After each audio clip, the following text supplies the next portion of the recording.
Hey there everyone, thanks so much for joining me today. Today I'm going to actually recreate a card I made previously on my blog using a Peony bundle set from the 10 stamps. Everything I used is going to be listed below in the description. And this is the card I made and got so many emails about how I did that, how I got that watercolored look. So I'm going to show you today, and it's really just playing. Just continuously playing around. So here's the Peony bundle set. There's actually 3 different stamps that come with it.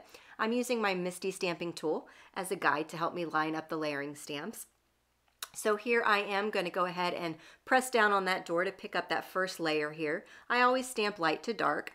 So the first one is going to be Picked Raspberry Distress Ink.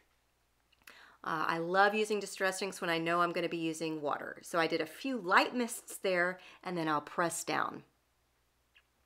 And I give it a few seconds so the water can seep into the paper. I am working off of watercolored cardstock, by the way. And you can see how beautiful that is. You could just leave it like that, to be honest with you. I mean, these are such beautifully detailed flowers. I'm going in here with the second layer, and it's very easy to line up. I'm actually just lining it up with the edge of my cardstock, making sure it's good and straight. And then I'll go ahead and ink this up with Festive Berries Distress Ink. So I went ahead and stamped it down without spritzing the stamp with water. Then I'm going to do a couple spritzes onto the stamp and then press down again. And look at that. That is just so beautiful. And think of all the different color combinations that you could do with this stamp set. It's really quite pretty. So here I am trying to figure out what I want to do. Do I want to leave? They have a layering leaf set, so they have the base color and also the top layer. So here I am. I'm going to go ahead and line up the leaves. Press down on the door and pick it up. And this time I'm going to use Everglade Moss. I don't think this is the color that I used for my original card. It's a little bit darker, but it's a beautiful, beautiful moss color. So I'll go ahead and ink that up as well and spritz it.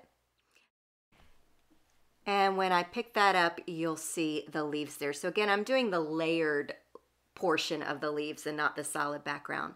Now here's where the magic comes in. I just start spraying the panel with water, and then I start dabbing away little by little. This is why using watercolored cardstock is important. And I just keep a rag nearby, and I just keep kind of messing around, dabbing up some of the puddles I don't like. Sometimes you can lose, when you do this technique, sometimes you can kind of lose some of the image, but that's okay. You can go back in and restamp it, and I'm actually going to do that in a little bit. So here I just have a wet paintbrush, and I'm going in and blending a little bit more of that ink color around.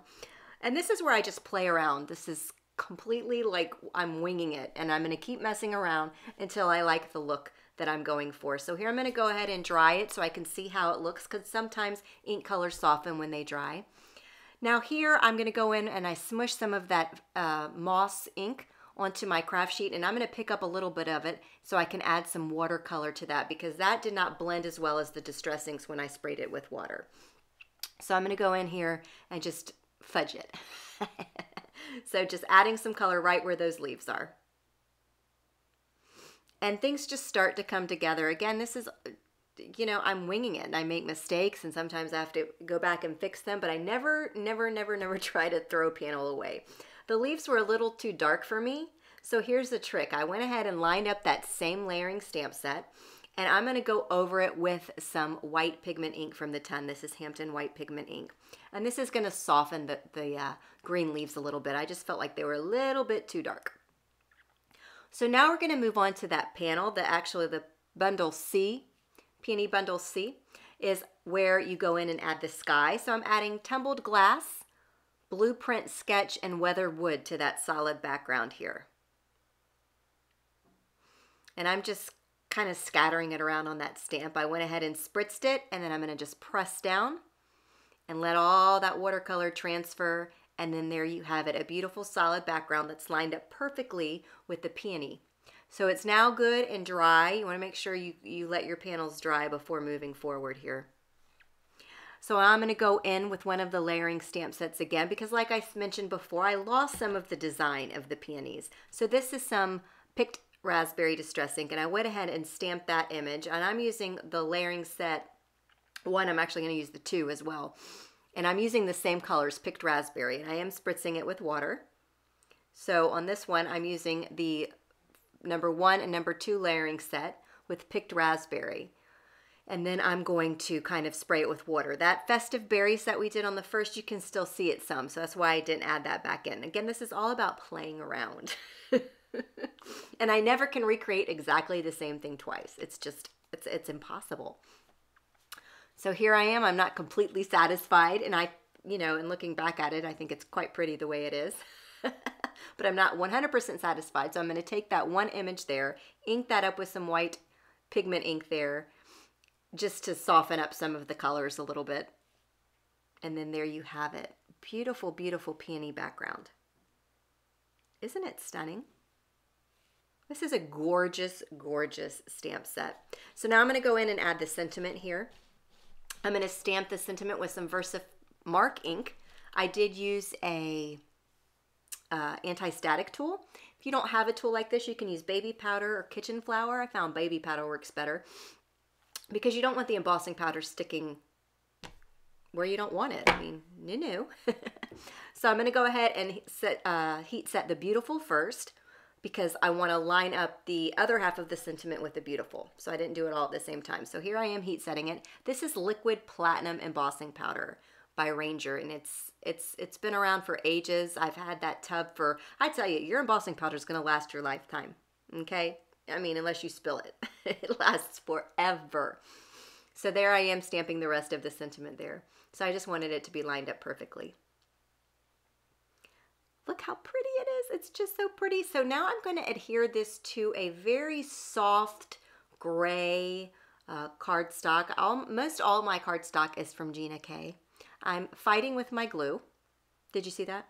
I'm like, that glue went in the garbage right after the video here, by the way. So I'm going to go ahead and adhere that down. I wanted a little bit hanging off the bottom there because I wanted to tie in more of that liquid platinum embossing powder. I wanted to change up this card just a little so it wasn't exactly the same. So I have a piece of cardstock strip I got out of the garbage. I smoothed some VersaMark ink on it. I always want to say VersaFine, but VersaMark ink on it. And then I am putting on some of that liquid platinum embossing powder, and then I'll heat set it. I need a bigger tub because this was hard. I was getting it everywhere. You can see I'm struggling putting that embossing powder on that little strip. So then I'll heat set that, and then I'll adhere that down to the bottom of the card, and it just changed it up just a little bit, and I think it looks kind of pretty. And so there you have it. I am using multi-matte medium glue there because it dries invisible. And I hacked off the edges that were hanging off the sides, and that's that. So the card to the left was the one I made for the blog hop, and the one to the right, obviously, we just made today. So there you go. It's really just play and have fun and stamp. And I tell you, having that MISTI stamping tool really helped me with this one here. So there you have it. I hope this video helped any of you guys that were wondering how I made that card. And thank you guys so much for watching, and I will see you next time.